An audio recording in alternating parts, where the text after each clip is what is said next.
నాలుగో శ్లోకంలో ప్రాణులందరూ నాలో ఉన్నారు, కానీ నేను వాటిల్లో లేను అని చెప్పి ఐదో శ్లోకంలో వెంటనే భూతాని నజమత్స్థాని, ప్రాణులు నాలో లేరు, తర్వాత నజ భూతస్థ, నేను ప్రాణుల్లో లేను అని చెప్పారు. కానీ మే ఐశ్వరం యోగం పశ్య, నా ఈశ్వరీయ యోగ శక్తిని చూడు. యోగ అంటే యోగమయ శక్తి. భూతభృత్ భూత భావన మమాత్మ. సో ఇప్పుడు నేను ఏం చేస్తున్నాను? సర్వ ప్రాణులకి ఆత్మగా అక్కడ నిలబెడుతున్నాను, పోషిస్తున్నాను, ఆధారంగా ఉన్న తర్వాత పుట్టిస్తున్నాను చెప్పారు. ఇవి చెప్పినప్పుడు వ్యతిరేకంగా అనిపిస్తాయి. ఇంతకు ప్రాణులు ఆయనలో ఉన్నారా లేదా? ఇతమిత్తంగా చెప్పండి. ఉన్నారు లేరు రెండు కూడా ఇతమిత్తంగా చెప్పడానికి లేదు అక్కడ. ఎందుకని అంటే జగత్తు దృష్టిలోంచి చూసినప్పుడు జగత్తులో ప్రాణులు ఉన్నారు కదా వీళ్ళందరూ. కాబట్టి జగత్తుకు ఆధారం అయినటువంటి వారు పరమాత్మ. సో ఆధారం పైన ఆధేయ వస్తువులు ఎప్పుడు ఉంటాయి. ఈ సృష్టిలో జీవులందరూ ఆధేయమే, అంటే అధిష్టానం పరమాత్మ. అందుకని జీవ దృష్టిలో జగత్ దృష్టిలో చూసినప్పుడు ప్రాణులు ఎక్కడున్నారు? పరమాత్మలోనే ఉన్నారు. కాబట్టి ఆయన అంటారు. తర్వాత పరమాత్మ దృష్టిలో చూడండి, అక్కడికి వెళితే ఏముంటుంది? ఈ జీవులు ఎవరు లేరు స్థాయిలో, కేవలం స్థాయిలో పరమాత్మ తనకు తానుగా ఉన్నప్పుడు ఈ ప్రాణులు లేరు. సో పరమాత్మ దృష్టిలో లేరు ప్రాణులు, ఆయనలో లేరు. మరి ఆ ప్రాణుల్లో ఆయన ఉన్నాడా? అసలు ప్రాణులు లేనప్పుడు ప్రాణుల్లో ఎట్లా ఉంటాడు? సో రెండూ లేవు. కానీ జగత్ దృష్టిలో చూసినప్పుడు ఇదంతా ఆత్మరూపముగా ఉండి వీటిని నిలబెడుతున్నాడు. దీనికి ఉదాహరణ చెప్పారు గురుదేవులు చాలా చక్కగా.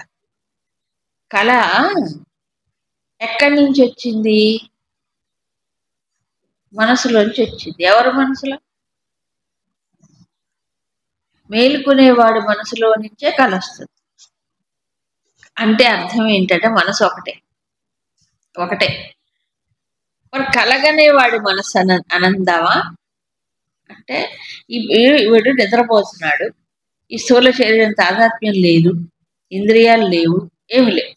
అప్పుడు ఏమవుతుంది? మనస్సు తన యొక్క రాజ్యాన్ని విస్తరించుకుంటుంది. అవునా?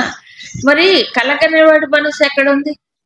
ఆ కళలో ఒకడు ఉంటాడు, తానే అక్కడ ఉంటాడు, మళ్ళీ వాడికో మనసు ఉంటుంది. బాగా అర్థం చేసుకోండి. ఇప్పుడు నేను కళను సృష్టించుకున్నాను, కలగంటున్నా. ఆ కళలో ఎవరుంటారు? అందరూ ఉంటారు, నేను ఒకడు ఉంటా అక్కడ. కళ్ళలో నాకు శరీరం ఉంది, కళ్ళలో నాకు మనసు ఉంది, నాకు బుద్ధి ఉందా లేదా? ఉందా? అన్నీ ఉన్నాయి అక్కడ సెటప్. ఇప్పుడు ఆ కలగనేవాడే మనస్సు కానీ, ఇతర జీవుళ్ళు కానీ, వ్యక్తులు కానీ, వాళ్ళ ఆలోచనలు కానీ, వాళ్ళ రియాక్షన్స్ అన్నీ ఏదైతే చూస్తున్నామో అవన్నీ వాటికి ఆధారం ఎవరు? ఈ మనస్సు. ఏ మనస్సు? మేల్కొన్నవాడి మనస్సే. సో కళలో ఉన్నంతసేపు అవి సత్యం. ఏది? ఆ కళ మొత్తం సత్యమే. మేల్కొన్న తర్వాత చూస్తే కళే లేదు, ఆ మనుషులే లేరు, ఏమీ లేదు. ఇప్పుడు మేల్కొన్న వాడి మనస్సు కళ ప్రపంచానికి ఆధారమైనా కాదు? ఆధారమే. ఈ మనస్సే అందరిలో ఉంది. ఈ మనస్సే వాడి మనస్సు, కలగనేవాడి మనస్సుగా అయిపోయింది. అంతేనా కాదా?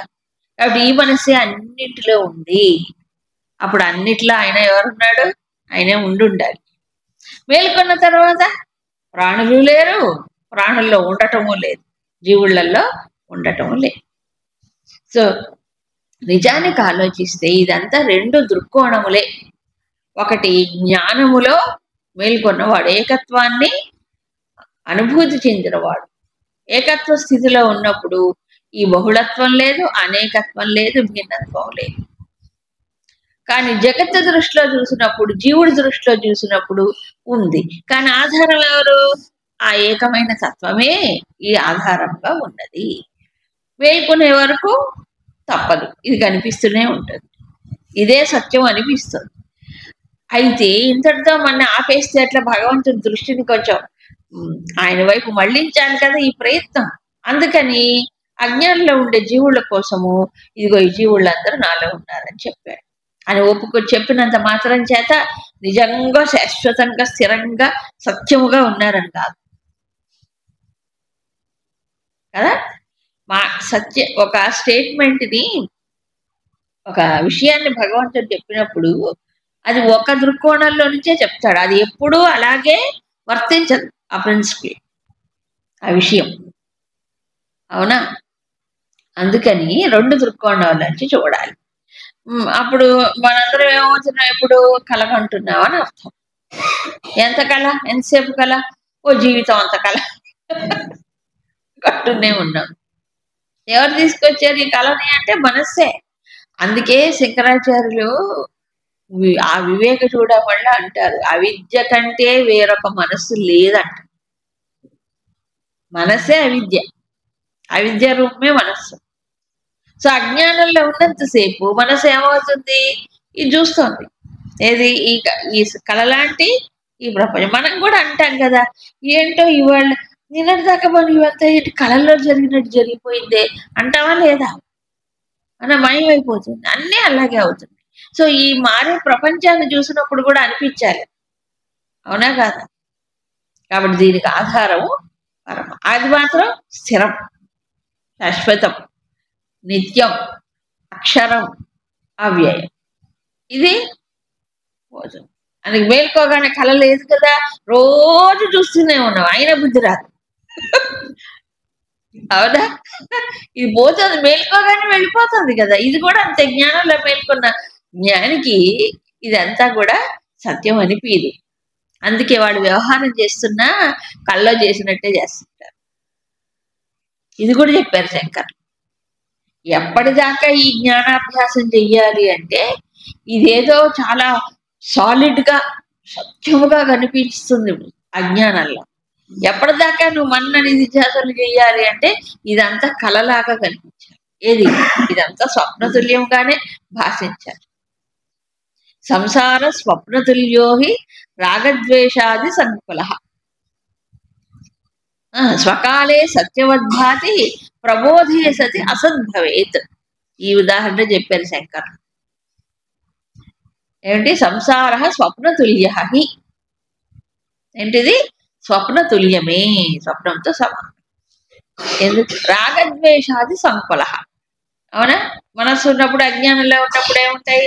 ఇక రాగద్వేషాలు దుఃఖాలు అన్నీ ఉంటాయి, సంకుల, దాంతో కూడినది. మరి స్వకాలే సత్యవద్భాతి, స్వకాలే అంటే ఆ కళలో ఉన్నంతసేపు సత్యముగానే అనిపిస్తుంది, ఉండటం కాదు, అనిపిస్తుంది. ప్రబోధే సతి, మేలుకుంటే అసద్భవేత్, అప్పుడు తెలుస్తుంది. మేలుకున్న తర్వాతే ఇది నిజము కాదు అర్థం. అట్లాగే ఇక్కడ మేలుకోవాలి. ఏం మేలుకోవాలి? జ్ఞాన దృష్టితో ఏకత్వాన్ని, ఉన్నది ఏకత్వమే, అది అనేకంగా కనిపిస్తుంది. అవునా? ఎట్లాగంటే ఉన్నది ఏకతత్వమే కానీ ప్రొజెక్టర్లో పెట్టి చూసినప్పుడు అనేకంగా కనిపిస్తుంది. ఏంటి ఆ ప్రొజెక్టర్? మైండ్. సమిష్టి మైండ్ అయితే సృష్టి, వెష్టి మైండ్ అయితే మన లోకం. సమిష్టి లోకం, వేష్టి లోకం, అంతేగా. ఈ ప్రొజెక్టర్లో పెట్టి చూస్తున్నాం, నిజమే.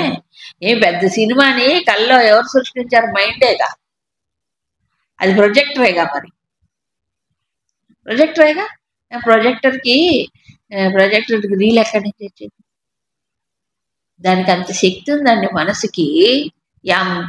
ఎంత సృష్టి చేసింది అది, ఏమి లేకపోయినా ఎంత సృష్టి చేసింది. అయితే దానికి అది ఉన్నాయి, లోపల సంస్కారాలు ఉన్నాయి చూశారు, అవి దానికి పెట్టుబడి అన్నమాట, దాంతో చేస్తూ. సరే, ఈ తర్వాత భగవంతుడు ఒక్కసారిగా ఆ తత్వాన్ని, ఏకత్వాన్ని చూపించి, శుద్ధమైనటువంటి పరమాత్మ తత్వాన్ని చూపించి మళ్ళీ ఓ మెట్టు దిగొచ్చాడు. పిచ్చోళ్ళగా మొహం పెట్టినట్టున్నారు. అర్థం కాలేదు, అందుకని లేదు లేదే. ఇగో ఈ ఉదాహరణ ఇచ్చాడు. ఈ ప్రాణులందరూ నాలో ఇలా ఉన్నారు. ఎలా ఆకాశములో వాయువు సంచరిస్తున్నట్టుగా. వాయువుని ఎందుకు పోల్చారంటే వాయువు ఎప్పుడు గమనశీలమైంది. అలాగే ఈ సృష్టి కూడా ఏమైంది, ప్రాణులందరూ నిత్యము ఈ సృష్టి అంతా మారిపోతూ ఉంటుంది కదా, అంతా చెప్పాడు. కాబట్టి ఎలా ఉందంటే నాలో వాయువు ఎలా ఆకాశంలో వాయువు ఉన్నట్టు వీళ్ళందరూ ఉన్నారు. ఏమిటి అర్థము? వాయువు ఆకాశంలో సంచరించిన ఆకాశానికి ఏమీ ఇంత కూడా నష్టం లేదు, ఏమీ అంటదు. వాయువులో తేమ ఉంది, ఇప్పుడు ఉంది చూడండి, వర్షం పడుతుంది, ఆకాశానికి అంటిందే లేదు.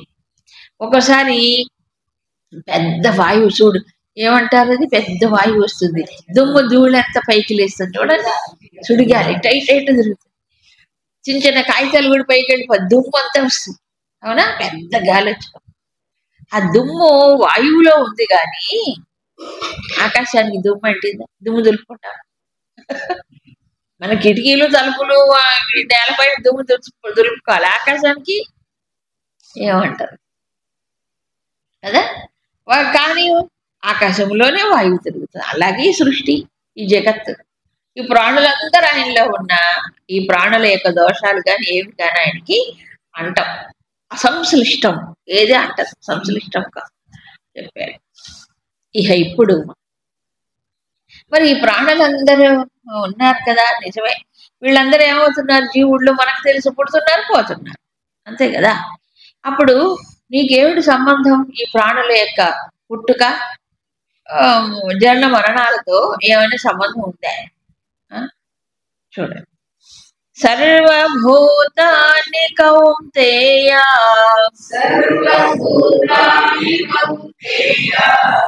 ప్రకృతిం యాంతి మామికాం కల్పక్షయే పునస్తాని కల్పాదౌ విసృజామ్యహం ప్రకృతిం స్వామవష్టభ్యా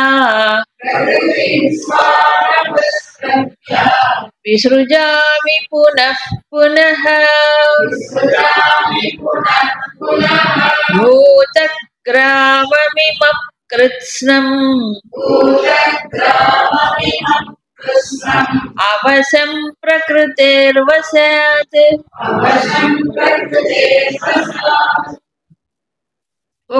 కౌంతేయ, సర్వభూతాని మామికాం ప్రకృతిం యాంతి కల్పక్షయే. కల్పక్షయే అంటే కల్పాంతములో అని. ఏం కల్పం? బ్రహ్మకల్పం. బ్రహ్మకల్పం అంటారు. కల్పం అంతమైనప్పుడు ఈ ప్రాణులందరూ కూడా ఏమవుతున్నా, మామికాం ప్రకృతిం యాంతి, నా ప్రకృతిలో కలిసిపోతారు. పునః కల్పాదవు, ఆదిలో ఏం చేస్తాడు, తాని అహం విసృజామి, ఏవైతే లోపలికి వెళ్ళిపోయాయో, ప్రకృతిలో లీనమైపోయాయో ఆ ప్రాణులందరూ నేనే ఏమవుతుంది, విసృజామి, బయటికి పంపిస్తున్నా. కల్ప ప్రారంభంలో బయటికి విసిరేస్తున్నా. ఓకే, తర్వాత ఎలాగో చెప్తున్నాడు, స్వాం ప్రకృతి అవష్టభ్య పునః పునః విసృజామి, అంటే నా ప్రకృతిని పట్టుకుని ఆధారంగా చేసుకొని నేనేం చేస్తున్నాను, ఈ ప్రాణుల్ని పునః పునః మళ్ళీ మళ్ళీ మళ్ళీ ఈ ప్రాణుల్ని విసృజామి, బయటికి తీసుకొస్తాను. ఇమం భూతగ్రామం, ఈ ప్రాణులందరినీ మాటి మాటికి తీసుకొస్తారు. కాబట్టి వీళ్ళందరూ ఏమవుతున్నారు, అవశం ప్రకృతే వశాతు, ప్రకృతికి వశులవటం చేత ఈ ప్రాణులందరూ మాటి మాటికి వస్తున్నారు, బయటకు వస్తున్నారు. నేనే వాళ్ళని ఆ ప్రకారంగా బయటికి తీసుకొస్తున్నాను. ప్రకృతికి వశులైన వాళ్ళు ఈయనెవరు, ప్రకృతిని వశంలో పెట్టుకున్నవాడు. అర్థమైంది? స్వాం ప్రకృతి అవష్టభ్య, ఎవరు? ఈయన. సాధారణమైన జీవుళ్ళు ప్రకృతి అని వశాత్తు, ఇది తేడా. ఒకే శ్లోకంలో చెప్పాడు. ప్రకృతికి వశులై అంటే ప్రకృతి అని తెలుసు కదా, ఈ లోపల ఉండే సంస్కారాలు టోటల్ వీటన్నిటికీ. అజ్ఞానం అనుకోండి, అవిద్య అనుకోండి, ఇంకోటి అనుకోండి, ఆ యోగమాయ శక్తి అనుకోండి. దానికి వసులైనటువంటి జీవుడు ఏమవుతున్నారు? తప్పనిసరిగా హెల్ప్లెస్ గా, తప్పించుకోలేని విధంగా మాటి మాటికి పోతున్నారు, మళ్ళీ బయటకు వస్తున్నారు. ఎవరు? నేను ప్రకృతిని ఆధారం చేసుకుని బయటకు తీసుకొస్తాను. మరి ఈ ఎనిమిదో అధ్యాయంలో బ్రహ్మదేవుడి గురించి చెప్పారు కదా, సృష్టికర్త. ఆయన ఏం చేస్తున్నాడు? ఆయన పగటి కాలంలో జీవుళ్ళందరూ పుడుతున్నారు. ఆయన రాత్రి కాకుండా జీవుళ్ళందరూ ఏమైపోతున్నారు? పడిపోతున్నారు. ఇంతకు బ్రహ్మదేవుడు చేస్తున్నాడా, లేక ఈయన చేస్తున్నాడా, పరమేశ్వరుడు చేస్తున్నాడు? ఓ డౌట్ మనకి. మామూలుగా అందరికి తెలిసి బ్రహ్మే, సృష్టికర్త బ్రహ్మ, అంతే కదా. మరి ఈయన ఏం చేస్తారు? ఏం లేదు, సమిష్టి కారణ శరీరాభిమాని ఈశ్వర. వేదాంతంలో సమష్టి సూక్ష్మ శరీరాభిమాని హిరణ్య గర్భ లేక బ్రహ్మ అంటాం. ఒకే పరమాత్మ అవ్యక్తంలో ఉన్నప్పుడు ఈశ్వరుడుగా ఉంటాడు, సమిష్టి కారణం. ఆ పరమాత్మే ఏమవుతాడు? సమిష్టి స్థూల శరీరాభిమానిగా ఉన్నప్పుడు ఏమవుతున్నాడు? బ్రహ్మగా, సృష్టికర్తగా, ప్రజాపతిగా వ్యక్తమవుతాడు. బ్రహ్మదేవుడికైనా ఆధారం ఆయనే. ఎవరు? భగవంతుడే. అందుకని చెప్పాడు బ్రహ్మ ఎవరు? ఓ ఉద్యోగి, అంతే, అపాయింటెడ్ అంతే. కానీ శక్తి ఎవరిది? ఆయనది. బ్రహ్మకేమీ లేదు. అందుకే బ్రహ్మదేవుడు కూడా మోహంలో పడుతుంటాడు అప్పుడప్పుడు. ఆయనకు కూడా గర్వభంగం అయిపోతుంటుంది. అందుకే పురాణ కథల్లో చెప్పారు, వీళ్ళందరూ ఉద్యోగులే. బ్రహ్మ, ఇంద్రుడు మొదలైన వాళ్ళందరూ కూడా వాళ్ళకి స్వతహాగా శక్తి లేదు. ఇదిగో ఈయన పెట్టి, ఇదిగో నీకు ఇస్తున్నా, నువ్వు చెయ్యి పని అని చెప్పారు, అంతే. అలాగా. కాబట్టి కల్ప ప్రారంభంలో మళ్ళీ వస్తున్నారు. సో ఇప్పుడు రెండు విషయాలు చెప్పాడు. ఆయనేమో ప్రకృతిని అవష్టభ్య అంటే ప్రకృతిని ఏం చేస్తున్నాడు? పట్టుకుంటున్నాడు. ప్రకృతిని తన వశం చేసుకొని చేస్తున్నాడు. జీవుడు ప్రకృతి వశాతు అవశహ, రెండు మాటలు చెప్పాడు. ప్రకృతికి వశమై తప్పనిసరిగా ఏమవుతున్నారు? మాటి మాటికి వస్తున్నారు, తప్పదు. అవునా? ఇప్పుడు ఎన్నిసార్లు పునః వాడికి ఎంతసేపు ఈ ప్రకృతి, ఈ ప్రారంభం ఇది ఉంటుంది కదా, వాసనలు ఉన్నాయో అంతవరకు అంతే, సృష్టిలోకి వస్తుంటాడు, పోతుంటాడు. మరి అప్పుడు మరి భగవంతుడికి సామాన్యుడికి తేడా ఏంటి? అయ్యో రామ, రెండు ముఖ్యమైన తేడా. ఏమిటా తేడా? ప్రకృతి తన అధీనంలో పెట్టుకొని చేస్తాడు ఈ పని. జీవుడు ప్రకృతికి అధీనుడై వస్తుంటాడు, పోతుంటాడు. తప్పించుకోవడానికి వీలుందా అంటే లేదు. మరి ఎలాగో ఆయన అంటే చెప్తాడు. ఉదాహరణకి ఇక్కడ చెప్పారు, సూర్యుడు తన కాంతి చేత ఈ మొత్తం ప్రపంచాన్ని వెలిగిస్తాడు, ప్రకాశింపజేస్తాడు. అవునా? ఎంతమంది జీవుల్లో ఆయన ప్రకాశములు అన్ని పనులు చేస్తున్నారు కదా. ఆ సూర్య ప్రకాశము ఒక బురద గుంటలో పడింది, అప్పుడు ప్రకాశం కొంచెం ఉంటుంది. ఆ సూర్యుడి ప్రకాశమే ఒక చక్కని పెద్ద సరస్సు అనుకోండి, స్వచ్ఛమైన మంచినీటి సరస్సు అనుకోండి, ఆ నీటిలో పడింది. అది సూర్యబింబమే, ఇది సూర్యబింబం. ఏంటి తేడా? ఇది మట్టి కొట్టుకుంది, అదేమైంది? ప్రకాశమానమై వెలుగుతోంది. అలాగే సమిష్టి మనస్సు, సమిష్టి అంతఃకరణము బ్రహ్మ అయితే కదా, దాంట్లో ప్రకాశించేది ఈ పరమాత్మే. వెష్టి ఎవరు? వీడు జీవుడు, అజ్ఞానంతో అంధకారంతో కూడుకున్న జీవుడు. దీంట్లో ప్రకాశించేది ఆ పరమాత్మే. సో బ్రహ్మలోనూ జీవుడిలోనూ ఉన్నది ఒకటే పరమాత్మ ప్రకాశిస్తున్నాడు. ఆ పరమాత్మ లేకపోతే బ్రహ్మ సృష్టి చేయలేడు, ఈ జీవుడు ఇక్కడికి వచ్చి పుట్టడు, పెరగడు. అందుకే చీమలో బ్రహ్మలో అంటాడు. హనుమాచార్య కీర్తనలో చీమలో బ్రహ్మలో ఉన్నది కూడా ఒకటే. అంటే పిపీలి కాదు బ్రహ్మ పర్యంతం అంటారు అందుకే. అవునా? అంటే ఏంటి? ఇవి అందరిలో ఉన్నది ఒకటే పరమాత్మ. వీడేమో అజ్ఞానంతో బంధింపబడతాడు. ఆయన ఉపాధి కొంచెం పెద్దది కాబట్టి, ఎవరిది? ఆ సమిష్టి అంతఃకరణం కాబట్టి దాంట్లో ఈ పరమాత్మ ప్రతిబింబించి హిరణ్య గర్భుడుగా సృష్టి చేస్తాడు. అంతే తేడా. కానీ బ్రహ్మదేవుడి సహజంగా శక్తి లేదు. అంటే బ్రహ్మకు కూడా ఆధారం ఆయనే. బ్రహ్మాక్షర సముద్భవం ఎక్కడ చెప్పాడు? 3వ అధ్యాయంలో చెప్పాడు. బ్రహ్మ ఎక్కడి నుంచి వచ్చాడు? అక్షరములో నుంచి వచ్చాడు. ఎవరు అక్షరం? పరమాత్మ. మళ్ళీ అందుకే ఆయన కూడా ఏమవుతాడు? ఆయన జీవితకాలం అయిపోయిన తర్వాత మళ్ళీ ఈయనలో కలిసిపోవట్లే బ్రహ్మదేవుడు. కలిసిపోతున్నాడు. అది. సో ఈ ప్రకారంగా ఆ బ్రహ్మదేవుడు ఎంతకాలం ఉంటాడో అంతకాలం ఏమవుతుంది? మళ్ళీ మళ్ళీ పునః పునః అని ఎందుకన్నారంటే, బ్రహ్మ కళ్ళు తెరవగానే సృష్టి, ఆయన నిద్రపోగానే లయం. అలా ఎన్నిసార్లు జరుగుతుంది?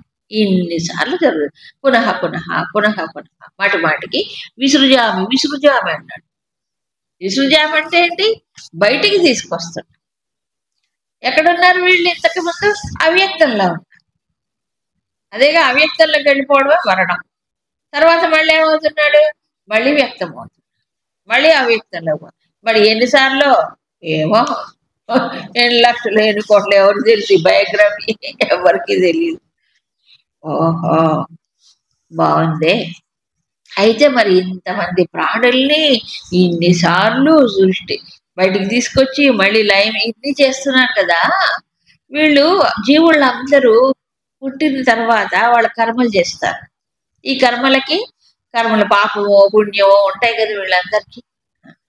వెళ్ళిపోయిన తర్వాత అవన్నీ ఎక్కడ పోతాయి? ఆ సంస్కారాలు, పాప పుణ్య సంస్కారాలు, పాపకు పుణ్య కర్మఫలాలు అన్ని వాటి ప్యాకేజీతోనే పోతాడు. ఎవరి ప్యాకేజ్ వాళ్ళు తీసుకొని పోతారు. శరీరం మాత్రం ఇక్కడ ఉంటుంది. అవునా? మళ్ళీ తిరిగి పుడతారు. అలా కొన్ని జన్మల్లో కొంతమంది పుణ్యాన్ని సంపాదించుకుంటారు, కొంతమంది పాపాన్ని ఎక్కువ పోగు చేసుకుంటారు కదా. అలా కొంతమంది జ్ఞానాన్ని సంపాదించుకుంటారు. అవునా కాదా? వచ్చేటప్పుడు ఒక ప్యాకేజీ, వెళ్ళేటప్పుడు ఒక ప్యాకేజీతో పోతారు. అవునా? మధ్యలో ఏం చేస్తాడు? కర్మలు చేస్తున్నాడు. అంతే కదా. కర్మల వల్ల ఏమవుతుంది? ఇక్కడ ఈ భూ ప్రపంచానికి వచ్చినప్పుడే ఈ ప్యాకేజీ మారిపోతుంటుంది వాడు చేసిన కర్మలతో. సంస్కారాలు కావచ్చు, కర్మ ఫలితాలు కావచ్చు. అక్కడికి అవ్యక్తంలోకి వెళ్ళిన తర్వాత మారదు. అనా అక్కడే ఉంటుంది. దాన్ని అక్కడ కర్మలు ఏమి చేయట్లేదు కదా. మళ్ళీ వస్తాడు. వాటిల్లో ఏదైతే ఆ కర్మ ఫలాల్లో ఏదైతే పక్వమైందో దాన్ని బట్టి మళ్ళీ వస్తాడు. మళ్ళీ తర్వాత ఇలా ఎంతమంది జీవుల్లో కోట్లు కోట్లు కోట్లు వీళ్ళందరి కర్మలు, కర్మ ఫలితాలు, కర్మ సంస్కారాలు ఇవన్నీ ఉన్నాయి కదా. అది ఆ ప్రకృతిని పట్టుకుని అయినా మాటి మాటికి బయటి. ఈ ప్రకృతి ఎవరిది? ఇప్పుడు సమిష్టి జీవులది. వీళ్ళ కర్మ ఫలితాలు, సంస్కారాలు అన్నీ ఉంటాయి. ఈ ప్రకృతిని పట్టుకొని నువ్వు మాటి మాటికి ఇలా చేస్తూ ఉంటే వీళ్ళ యొక్క పాపపుణ్యాలు కానీ, ధర్మాలు కానీ, సంస్కారాలు కానీ ఇవన్నీ నీకు అంటవా స్వామి? నువ్వు ప్రకృతి అవష్టభ్యాన్ని నాకేమంటావు? నాకేమంటావు? ఎందుకంటావు స్వామి? ఎందుకంటావా? పనస తనలు ఒలిచేవాడు నూనె రాసుకుంటాడు. నూనె రాసుకుంటే ఏమవుతుంది? జిగురు అంటారు. అట్లాగే ఈ జిగురు నేను అంటించుకోను. ఎవరి జిగురు వాళ్ళకే. ఎందుకు? ఏమిటది ఆయిల్? ఏం ఆయిల్ అప్లై చేసుకుంటావు?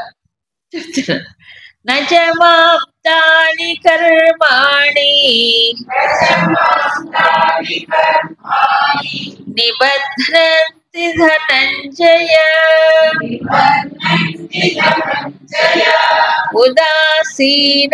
ఉదాసీనవదాసీనం అసక్తం తేషు కర్మసు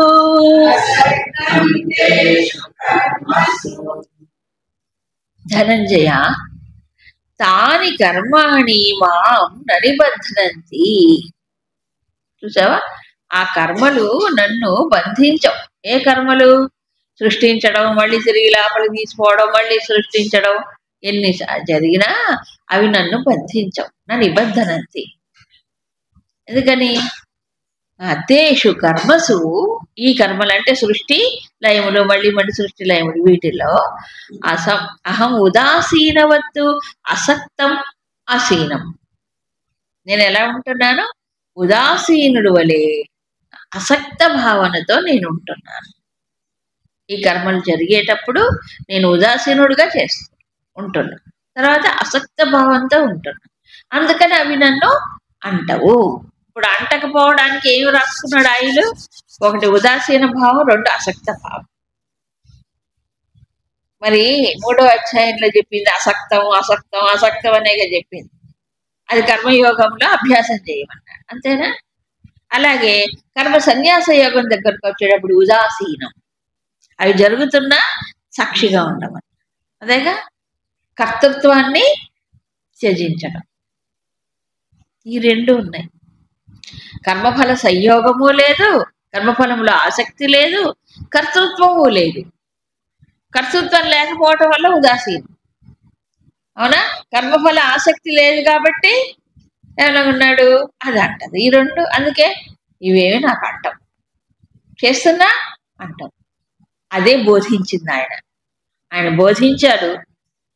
తర్వాత ఆ రకంగానే చేస్తాడు సృష్టి స్థితి లయములన్నీ కూడా. ఇదంతా ఎందుకు చెప్పాడంటే నన్ను చూసి నేర్చుకోవయ్యా అని.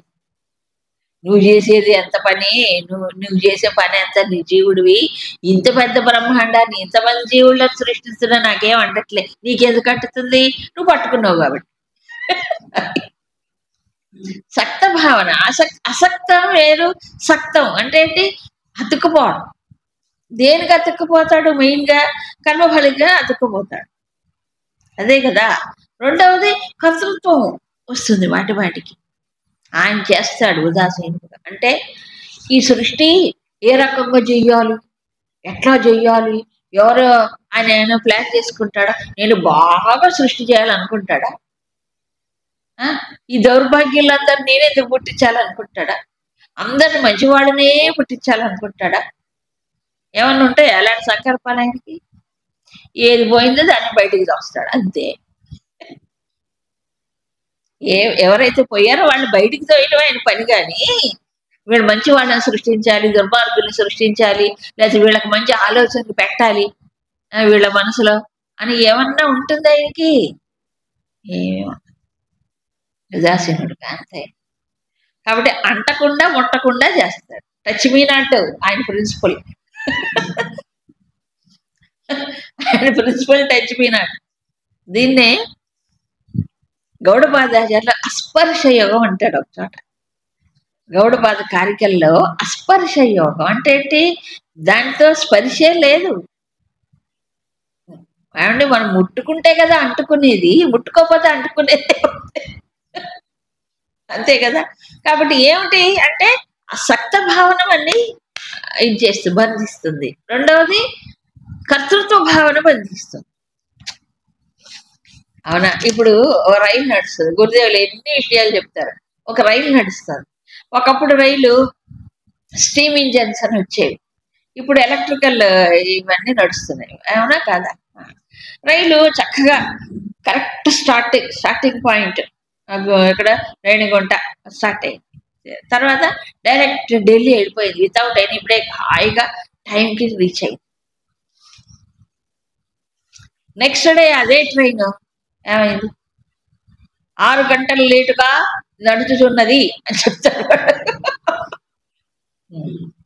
సరే, ఇంకో రోజులు పోయింది అదే ట్రైన్, మళ్ళీ ఏమైంది? రైలు పట్టాలు తప్పినది అంటారు. తప్పింది. ఇప్పుడు పట్టాలు తప్పడానికి కానీ, ఈ ఆలస్యం అవ్వడానికి కానీ, ఈ ఇన్ టైం అంటే సరైన సమయంలో ఆ గమ్యాన్ని చేరుకోవడానికి కానీ ఎవరు కారణం? రైలు ఇంజినా, లేదా నడిపేటువంటి ఎలక్ట్రిసిటీనా? ఎలక్ట్రిసిటీ లేదు రైలు నడవదు. కానీ ఎలక్ట్రిసిటీ శక్తి ఇస్తుందే కానీ ఈ ఆలస్యానికి, ఈ యాక్సిడెంట్కి, లేకపోతే కరెక్ట్గా రీచ్ అవ్వడానికి దేనికి ఇది కారణం కాదు. ఒప్పుకుంటారా? శక్తి.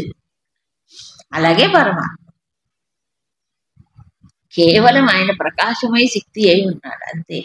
ఈ జీవుల్లో ఎవరి ప్రారంభం ప్రకారం, అందుకే ప్రారంభం అంటారు, అదే ఎవరి ప్యాకేజ్ ప్రకారం వాడు పుట్టుకొస్తుంటారు అంతే. ప్యాకేజ్ తయారు చేయలేదు ఆయన, ఇంతమంది ప్యాకేజీలు అది చేశాడా? ఎవరికి వాళ్ళు వాళ్ళ ప్యాకేజీలు వాళ్ళే సృష్టించుకున్నారు. నువ్వు ప్యాకేజ్ పెంచుకొని పోతావా తగ్గించుకుపోతావా మన చేతిలో ఉంది. అవునా? వెళ్ళేటప్పుడు ఎలా వెళ్ళాలి? తగ్గించుకొని పోవాలి. అప్పుడు నెక్స్ట్ లైఫ్ కొంచెం బెటర్గా ఉంటుంది. అవునా కాదా? బరువు పెంచుకొని పోతుంటాడు జీవుడు అజ్ఞానం. అందుకే కదా ఈ బోధలన్నీ. అవునా? వాటిని ఖాళీ చేసుకోవడానికే ఇంత ఎందుకు చెప్తున్నాడు? నేను ఎలా చేస్తున్నానో నువ్వు అలా చెయ్యి, నీకేమంటదు అని అర్థం. అవునా? నిజానికి ఆలోచిస్తే ఈ బ్రహ్మాండం ఏమిటి, ఒక్కసారి బుర్ర బద్దలైపోతుంది. ఇన్ని లోకాలు, ఇంతమంది జీవుళ్ళు, ఎంతమంది వాళ్ళ కర్మలు, కర్మ ఫలితాలు ఇన్ని చేస్తుంటే ఆయన ఏమైపోవాలి? ఏమి కాదు, ఏమి కాదు కదా. ఏమవుతుంది? వస్తున్నారు పోతున్నారు, ఆయనకేమ. అందుకే ఉత్సీదేయురమే లోకనే చెయ్యకపోతే మరి లోకాలు పాడైపోతాయి అంటారు. అవునా? ఆయన కనుక వీడికి ఆధారంగా ఎప్పుడు లేకపోతే ఈ లోకాలన్నీ పాడైపోతాయి. మెయింటైన్ చేస్తాడు కానీ అంటది.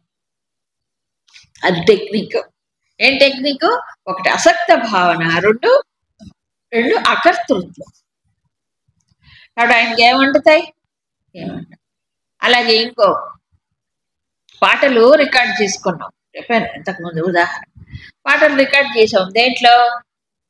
ఒక దాంట్లో ఎక్విప్మెంట్లో రికార్డ్ చేసాం. అవునా? రికార్డ్ చేసిన తర్వాత ఏ పాటలైనా మనం అది ప్లే చేయగానే ఏమవుతుంది? పాటలు వస్తాయి. ఆఫ్ చేయమని పాటలు రాకుండా పోతాయి. ఏ పాటలు రావాలో బయటికి ఎవరు డిసైడ్ చేస్తారు? ఎలక్ట్రిసిటీనా? దాని మీద రికార్డు ఉందే, ఎవరు చేశారో ఆ రికార్డు బట్టి మోగుతాయి పాటలు అంతే. మనం మన సీడీలో మనం రికార్డ్ చేసుకుంటాం, ఆ పాటలే బయటకు వస్తాయి. పాటలు అంటే వాసన, సంస్కారాలు. ఆయన ఎవరు? శక్తి అంతే. అవునా? అందుకే అన్నారు ఏమని? చేసుకున్నవాడికి చేసుకున్నంత మహాదేవండి, ఎవరు ప్రారంభం వాడు అనుభవించక తప్పుతుందా అని ఊరికే అనలే. ఇది అర్థం చేసుకున్నవాడు ఏమవుతున్నాడు? యాక్సెప్ట్ చేస్తాడు, అంగీకరిస్తాడు. సో భగవంతుడు నిందించే ప్రయోజనం తెలియక ఆయన నన్ను కష్టపెట్టాడు, భగవంతుడు ఇట చేశాడు అట చేశాడు అని తెలియక ఆయన నిందిస్తుంటారు. అవునా? మైదార్ దేవుడు ఇటు చేశాడు నాకు, నాకే ఇన్ని కష్టాలు పెట్టాలా? ఇంకెవరు దొరకలేదు ఆయనకి. ఎడవరా? నాకే ఇన్ని కష్టాలా? ప్రపంచంలో అందరు బాగానే ఉన్నారే, ఏం కాదు, ఎవరు గొడవ అయితే ఎవరు అందరికీ ఉంటాయి. కాస్త పుణ్యం ఉన్నప్పుడు అది కనిపించదు, అంతే తేడా. ఆయన ఏం చేస్తాడు? అంతే. అవునా కాదా? కాబట్టి దీన్ని బట్టి ఏమర్థమైంది? ఆయన సాక్షిగానే ఉంటాడు. ఆ సాక్షిత్వం అనేది సాధకుడు అలవాటు చేసుకోవాలి. అసక్త భావన, ఉదాసీనం. మళ్ళీ ఒక మాట, ఉదాసీనం అనగానే ఉదాసీనం అనగానే ఏం గుర్తొస్తుంది అందరికీ? ఏం పట్టించుకోకపోవడం. ఎక్కడ పట్టించుకోకపోవటం? ఎవరికైనా ఏమైతే పట్టించుకోడు, బయట తనకైతే మాత్రం భలే పట్టించుకుంటాడు. విచిత్రం అది. ఇది కాదు ఉదాసీనం. తాను చేసేటువంటి కర్మలలో, తాను అనుభవించే వాటిల్లో ఉదాసీనం. అంతేకాని బయట మాత్రం చేసే కర్మల్లో ఉదాసీన పనికి రాదు. అక్కడ బాధ్యత నిర్వహించాల్సిందే. అక్కడ ఉదాసీనంగా ఉంటే మొత్తం పాడైంది. బాధ్యత నిర్వహించాలి కానీ ఉదాసీనంగా చేయాలి, అది అక్కడ చెప్పి. అవునా? సృష్టిని ఇన్నిసార్లు చేస్తున్నాడు, ఏమైంది? ఏమి కాదు. బాధ్యత నిర్వహించకపోతే ఏమవుతుంది అక్కడ? చెప్పండి. మనం చేసే కర్మలు పర్ఫెక్ట్ గా చేయకపోతే సంస్కారాలు ఖర్చు కావుగా. పర్ఫెక్ట్ గానే చెయ్యాలి బయట చేసేదంతా, కానీ దానికి అంటుకోవద్దు. నేను ఇంత చేస్తున్నా అనుకోకూడదు. అదే ఉదాసీనం, కర్తృత్వం లేకుండా. కాబట్టి ఉదాసీనం అంటే ఏంటి? పట్టించుకోకపోవటం కాదు, బాధ్యత రాహిత్యము కాదు, వదిలేయటము కాదు. అది 5వ అధ్యాయంలోనే చెప్పాడు. కర్తృత్వ త్యాగమే కర్మ సన్యాసము గాని కర్మల్ని వదిలిపెట్టడం కాదు, క్లియర్గా చెప్పాడు. కాబట్టి భగవంతుడు చేయట్లేదా ఇన్నిసార్లు? సృష్టి లయములు స్థితి అన్నీ జరుగుతుంది. అవునా? ఆయనలోనే జరుగుతుంది, లేకపోతే జరగవు. ఓహో, కాబట్టి అసక్తం తర్వాత ఉదాసీనం, ఈ రెండు గుర్తుపెట్టుకోవాలి. ఓహో అంటే ఏమిటి చూడండి, ఇంకా ఈ విషయాన్ని మరింత స్పష్టంగా చెప్తున్నారు. మయాధ్యక్షేణ ప్రకృతి సూయతే సచరాచరం హేతునానేన కౌంతేయ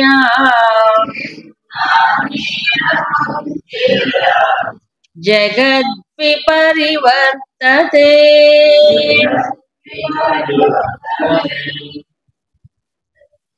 సో ఇంతకు ముందు విషయమే ఇప్పుడు ఇంకో దృష్టిలో చెప్తున్నారు. ఏమని? మయా అధ్యక్షేణ ప్రకృతి సచరాచరం సూయతే. ఇందాకేమన్నాడు? ప్రకృతిని నేను అవష్టభ్యాసంలో పెట్టుకొని వాటి మడికి చేస్తున్నాను, కానీ అసక్తంతో, అసక్త భావనతో. రెండోది ఏంటన్నారు? రెండోది ఏమిటి? అసక్తం ఉదాసీనంగా చేస్తున్నాను కాబట్టి నాకేం అంటవు అంటే జీవుళ్ళ యొక్క పాపపుణ్యాలు, కర్మ ఫలితాలు, దోషాలు, గీషాలు ఏవి రెండు నాకు అంట. ఎవరిది వాళ్ళే తీసుకెళ్తారు, ఎవరిది వాళ్ళే తీసుకొచ్చుకుంటారు. అది మరి అయితే ఆయన స్థితి ఏమిటి? ఆయన అధ్యక్ష స్థానంలో ఉంటారు. అవునా? ఆయన ఎవరు? అధ్యక్ష స్థానం. ఎవరికి సపోర్ట్ చేయరు, ఎవరిని ఖండించరు, అంతేనా? స్పీకర్ ఉంటాడు పార్లమెంట్లో. అవునా? ఇరుపక్షాల వాళ్ళు ఏం చేస్తారు? ఎవరు కూడా ఎవరు బల్లలు అడుగుతుంటారు. అవునా? వీళ్ళు వాళ్ళ మీద దుమ్ము పోస్తారు, వీళ్ళు వాళ్ళ మీద దుమ్ము పోసుకుంటుంటారు. ఆయన ఎవరిని సపోర్ట్ చేయకూడదు కదా, మధ్యస్థంగా ఉండాలి, ఎవరిని చేయ. అధ్యక్ష స్థానం చాలా గొప్పది. మామూలు మీటింగ్లో అధ్యక్ష స్థానం కాదు. మీటింగ్లో అధ్యక్ష స్థానం అంటే ఏంటి? ఏం చేయడు అధ్యక్షుడు. అక్కడ ఏం చేస్తాడు? అంతా రెడీ అయిపోయిన తర్వాత వచ్చి కూర్చొని పేపర్ ఇస్తారు, ప్రోగ్రామ్ పేపర్ ఎవరైనా టైప్ చేసి ఇస్తాడు. అది ఆ ప్రోగ్రామ్ పేపరు ముందుగానే ఆయనకి ఇలా ఉంటాయని చెప్తాడా. నౌ ద ప్రోగ్రామ్ బిగిన్స్ అంటాడు. అయిన తర్వాత ఫలానా వాళ్ళు వచ్చి కదా ఇవన్నీ. సో ఇప్పుడు యాంకరింగ్ అనేది వచ్చింది అనుకోండి, ఇప్పుడు తర్వాత అప్పుడు అధ్యక్షులు అది కూడా చేయగలరు. అవునా? ఒకప్పుడు అధ్యక్షులు చేసేవాడు, ఇప్పుడు యాంకర్స్ వచ్చేసారు. మరి ఏం చేస్తారు అధ్యక్షుడు? తొలి పలుకులు మాట్లాడతాడు, అంతే. తొలి పలుకులు అంటారు. అవునా? అంతే. మళ్ళీ పలుకులు ఇలా మాట్లాడు, ఓట్ ఆఫ్ థ్యాంక్స్ ఇంకోటి చెప్తారు. మీటింగ్లో అధ్యక్షుడు చేసే పని. కానీ అధ్యక్షుడు రాకపోతే అమ్మో రాలేదు అంటారు. అవునా కదా? ఈ ప్రిసైడ్స్ ఓవర్ ద మీటింగ్ మొత్తానికి. ఆయన ఉంటే దానికి ఒక పెద్ద ఇది వచ్చేస్తుంది. అలాగే ఈ సృష్టి స్థితి లయములు ఈ విశ్వంలో నిత్య నిరంతరం జరుగుతూ ఉంటే ఈయన ఏ స్థానంలో ఉంటారు? Presiding over the creation. అవునా? అండ్ డిస్ట్రక్షన్, అన్ని మూడు కూడా అధ్యక్షుడు. కాబట్టి అధ్యక్షుడు ఏం చేస్తాడు? ప్రమేయం ఉండదు దేంట్లో, వీటిల్లో సృష్టి స్థితిములు ఏం చేస్తే ప్రమేయం లేకుండా ఉంటాడు, కానీ ప్రకాశం మాత్రం ఉంటుంది. ఆయన లేకపోతే ఇవేమీ జరగవు, కానీ ప్రమేయం పెట్టుకోడు. మరి ఎట్లా జరుగుతుంది స్వామి చెప్తున్నారు? ఎవరు చేస్తున్నారు?